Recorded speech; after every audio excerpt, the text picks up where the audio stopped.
Festival of Himalayas, that's what we termed our league last year. If you go through Nepal's cricketing journey, for me, I spent almost 2 decades captaining Nepal from Division 5 to becoming an ODI country, and now when we look back at the timeline of where Nepal cricket's reached, it's almost impossible to think of the fact that there is no stopping of where we are heading towards, but at the same time it's very, very important for us to understand that there's a way of how we want to move ahead. To everybody present here, where we have played with, against, and we're working for the betterment of the game, the Festival of the Himalayas, the Nepal Premier League last year was phenomenal in every sense. Why? Because it has now captured the imagination, not just everybody inside of Nepal, but people from outside of Nepal as well. If you can slide it to the next slide, please. Steve?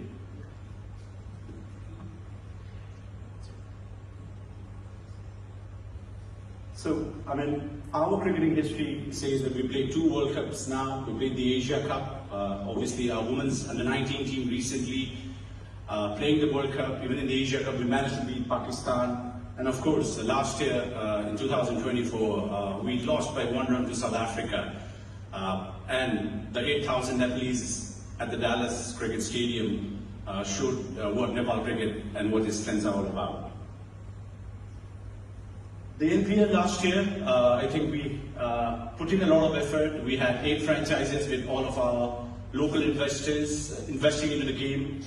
Our country was divided into 7 provinces almost 10, 12, 15 years ago. But the value of those provinces being divided finally made sense when Karnali fan was now fighting against somebody from the east to the west, against Sudar Paschim or the Janakpur Royals, where the franchise names representing all of the 7 plus 1, one more team, meant that the country was now actually finding its recognition through a tournament where we captured the imagination of everybody within Nepal.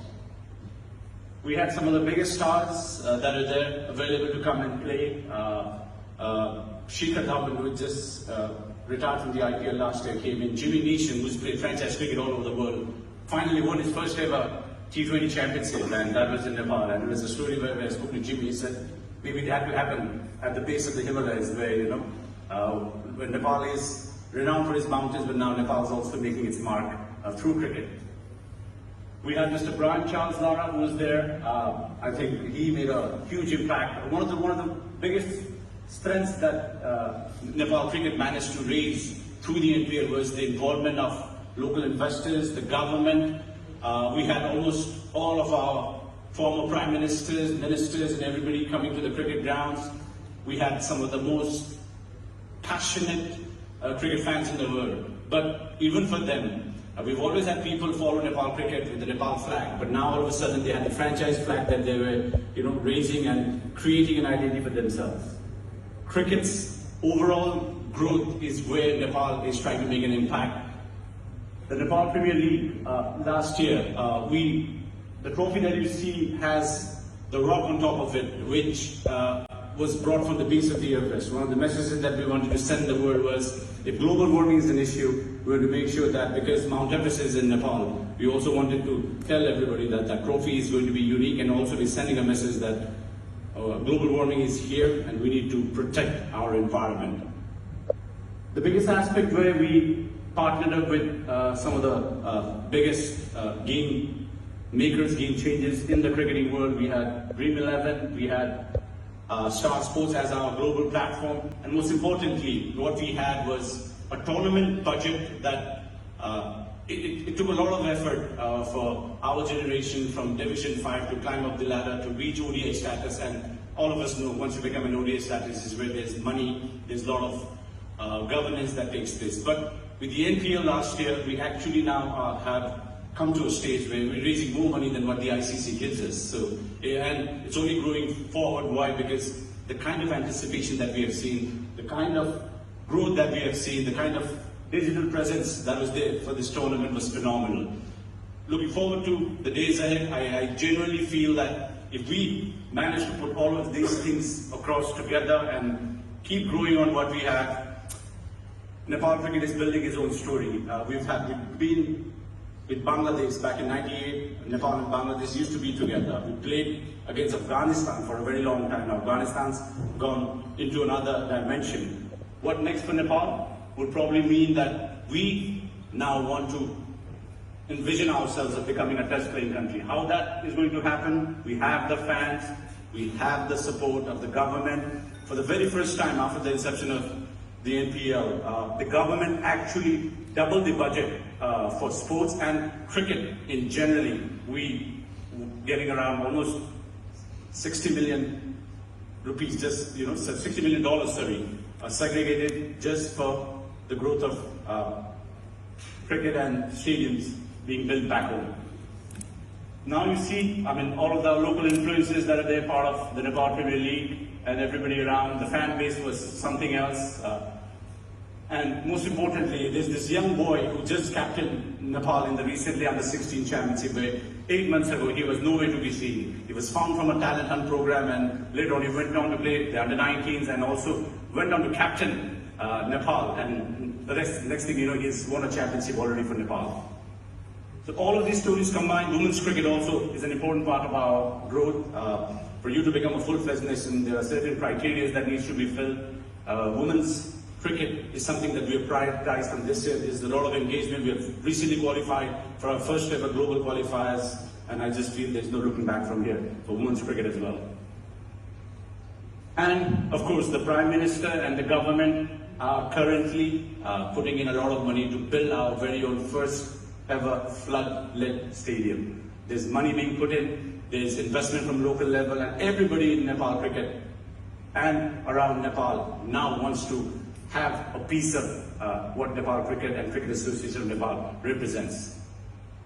As you see, the vision ahead is obviously we want to keep pushing ourselves. We also introduced red ball cricket into our structure. I know red ball cricket is not talked about, but last year in our domestic cricket we managed to get the top 4 teams from our premier domestic tournament to play the red ball format. It's a start of something where we've discussed among our counterparts where maybe the Intercontinental Cup that used to happen long time back needs to be revived. I know it's a very strong window where there's a lot of T20 cricket, a lot of franchise cricket happening. Franchise cricket will give you money, but if you're thinking about growing the game, I think red ball cricket is something that we really need to focus on.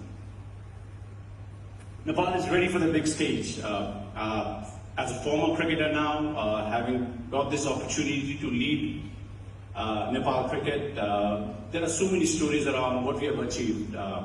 Once upon a time, people never believed that Nepal could ever play any World Cup in any sport, but back in 2014, when our generation got into the World Cup, and it took us 10 years and between we became an ODI country, and now having played the World Cup last year, the qualifiers coming in this year, there is huge anticipation over where Nepal cricket is heading towards.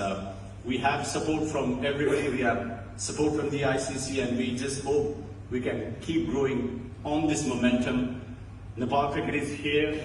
We want to thank all of our associate nations, all of our the real heroes, I would say. The Cricket World League cycle that we play produces some of the most competitive cricket that there's ever been. If people are saying bilaterals are boring, you can tune into a cricket match between Scotland or the Netherlands and Nepal, and you'll see that there isn't a single ball that doesn't have any action attached to it.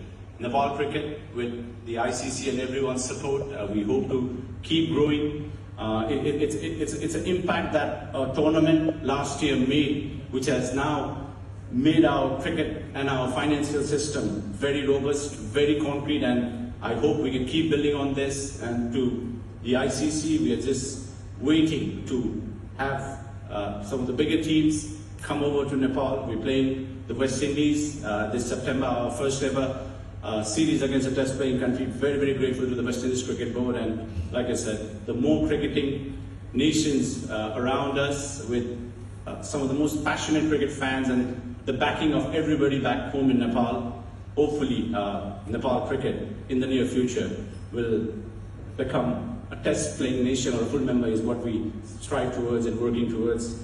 Very, very grateful to everybody out here, and I would like to end it now, and if there are any more questions or any questions that needs to be answered, I'd be more than welcome. Thank you. Thank you, everyone.